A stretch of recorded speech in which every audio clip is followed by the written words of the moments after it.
On this week's Growing, Eating, and Educating, NanBop Farm Director Andrea Bushre shows us how to harvest tomatoes. From orange heirloom to red slicing tomatoes, there are a lot to harvest. So let's head out to NanBop Farm and see what Andrea is up to.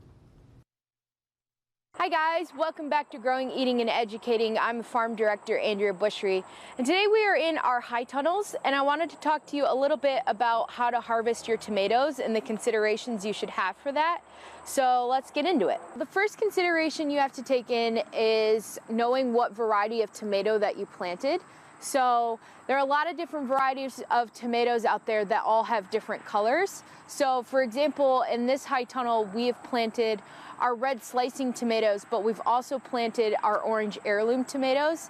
And so when our orange heirloom tomatoes are fully ripe, they almost look the same as an almost ripe slicing tomato.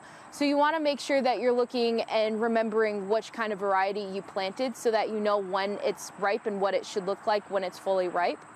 The other thing to look at is what you are planning on harvesting them at. So, for example, this is a green tomato that has a little bit of color on it. We could technically harvest this, which we did, and if we sat this in the window for at least a week or so, it would be just as red as a normal red tomato that you would see in a grocery store. So once it's starting to show a little bit of color on it, you can harvest it. But I don't prefer doing that just because I think it tends to be a little bit more juicy if it stays on the vine and gets fully ripe on the vine. So here's another example of a tomato that I probably would leave on the vine for another day or two. So you can see here it has a lot of green, but it also has a lot of red.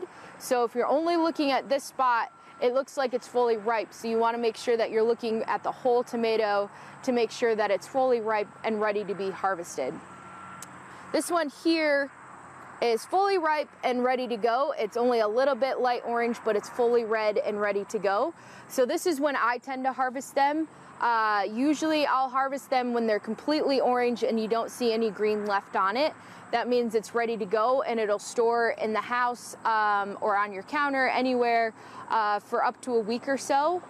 So this would be the perfect time to harvest these ones. So all the same rules apply to when you're harvesting your cherry tomatoes as well. So check out more at NanBop Farm next week.